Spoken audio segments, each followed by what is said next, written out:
புதுச்சேரி லாஸ்பேட்டை வீரபத்ரசாமி கோவிலில் தேவாங்கர் செட்டியார் குல மரபினர் தங்கள் குலதெய்வமான சௌடாம்பிகை அம்மனை கத்தி போட்டுக்கொண்டு வரவேற்றனர். விழாவில் புதுச்சேரி, சேலம், விழுப்புரம் உள்ளிட்ட பகுதிகளைச் சேர்ந்தவர்கள் பங்கேற்றனர். தொடர்ந்து அலகு நிறுத்தும் நிகழ்வு நடந்தது.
இது தேவாங்க குல மக்களால் அடுத்தபடி யாருமே இந்த இந்தியாவில் இந்த குலம் மட்டும்தான் கத்தி போட்டுக்கும்.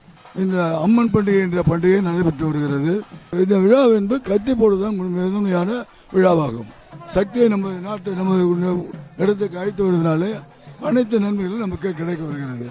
நாங்க திருவிழா 12 வருஷத்துக்கு அப்புறம் ஒரு வாட்டி இப்ப பண்றோம். கத்தி போறதால நம்ம அம்மன் அருள் நம்மளுக்கு பரிபூர்ணமா கிடைக்கும். அதனால நாங்க இது வருஷம் செய்யறோம்.